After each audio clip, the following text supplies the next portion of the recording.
දැන් තවත් නව පරපුරේ ගීයක් සමගින් මේ තරගාවලියට එක්වන්නට ඇරයුම් ලබන්නේ ශ්‍රී ලංකා නාවික හමුදාවේ බලවාදක අංජන නුවන් පතිරණ.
ශ්‍රී ලංකා නාවික හමුදාවේ බලවාදක අංජන නුවන් පතිරණ. අපි බලමු විනිශ්චය මණ්ඩලයේ ඒ නව පරපුරේ ගීතයට ලැබෙන අදහස් කෙසේද කියා.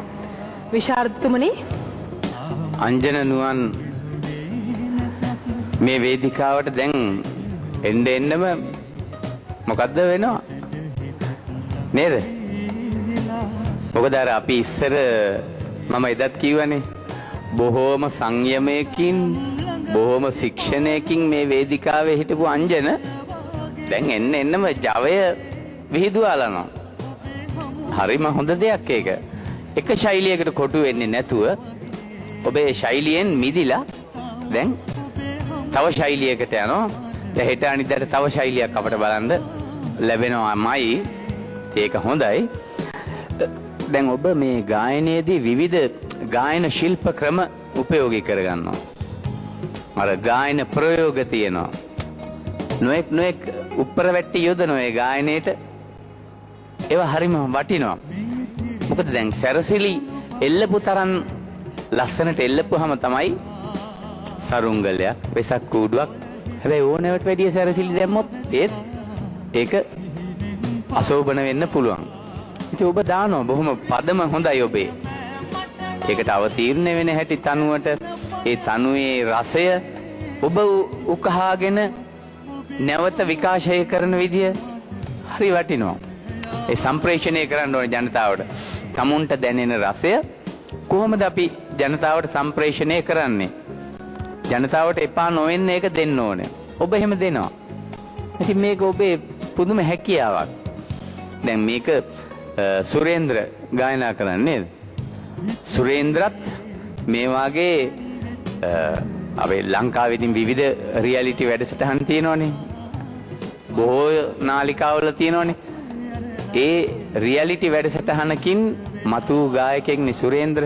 ඉතාමත් දක්ෂ ගායකයෙක්. සමහර විට ඔබේ ගීත ඊළඟ රණවිරු රියල් ස්ටාර් එකේ වෙන කෙනෙක් ගායනා කරන්න පුළුවන්.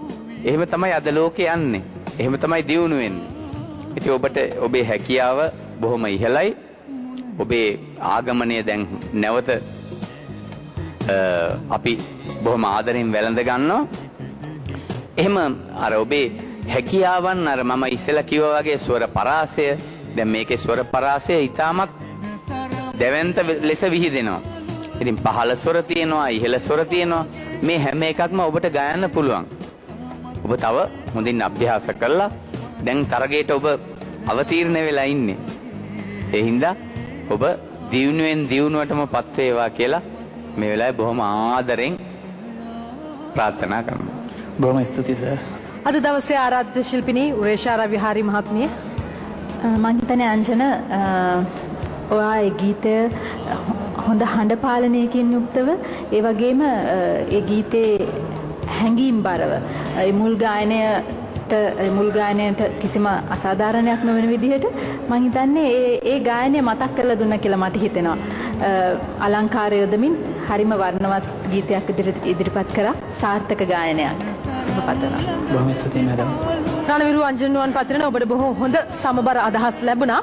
මේ ඊටමත් තීරණාත්මක වටයක් වෙනවා. ඒ නිසා අනිවාර්යයෙන්ම ඔබට ප්‍රේක්ෂක ජනතාවගේ සහයෝගය අත්‍යවශ්‍යයි. ඔවුන් නමතන්නට අවස්ථාව. ඉස්සල්ලාම මම ස්තුතිවන්ත වෙනවා ආරක්ෂක ලේකම් ගරු ගෝඨාභය රාජපක්ෂ මැතිතුමාට, ඒ වගේම ලක්ෂ්මන් හොලගල් මැතිතුමාට, ඒ වගේම අපට හැමදාම ගුරුහරුකම් ලබා දෙන ගෞරවනීය විනිශ්චය මණ්ඩලයටත් බොහොමත්ම ස්තුතියි. ඒ වගේම සම්බන්ධ පෙරාස ප්‍රමුඛ සංගීත කණ්ඩායමටත් ස්තුතිවන්ත වෙනවා. ඒ වගේම විශේෂයෙන් මතක් කරනවා ශ්‍රී ලංකා නාවික හමුදාවේ නාවික හමුදාධිපතිතුමා අධ්‍යක්ෂ ජෙනරල් මෙහෙණුම්තුමා ඇතුළු කාර්ය මණ්ඩලයේ සියලුම දෙනාත් සියලුම ආඥාපතිවරුන් ඇතුළු ශ්‍රී ලංකා නාවික හමුදාවේ සියලුම සමාජිකයන් මතක් කරන මේ අවස්ථාවේදී ස්තුතිවන්ත වෙනවා. ඒත් එක්ක මතක් කරනවා මගේ ගම්පළාත කෑගල් දිස්ත්‍රික්කයේ දැරණියගල බොරලංකර ප්‍රදේශවල ගම්වාසීන්ටත් සඳ ලංකාව නාලවලානාවට ගම්වාසීන් සියලුම දෙනාටත් බොහොමත්ම ස්තුතියි. ඒ වගේම ශ්‍රී ලංකාවාසී මට ශ්‍රී ලංකාවාසී ප්‍රේක්ෂකයන් සියලුම දෙනාට ස්තුතිවන්ත වෙනවා. 30 මගේ SMS අංකය RRS 30 යොදලා 77 70ට SMS කරලා මට සහයෝගය ලබා දෙන්න කියලා සියලුම දෙනාගෙන් ආදරෙන් ඉල්ලා සිටිනවා. බොහොම ස්තුතියි. රණවිරු අංජනුවන් පතිරණ මේ වේදිකාවේ තවදුරටත් රඳවා ගන්නට සිතනවා නම් ඔහුගේ හඬ නැවතත් අසන්නට කැමති නම් RRS 30 අංක 30 යොදා 77 70ට හැකිතාක් ඔබගේ වටිනා මනාපේ පළ කිරීමට හැකියාව තිබෙනවා. ප්‍රතිඵලත් සමග හමු වෙමු. සුබ පැතුම්.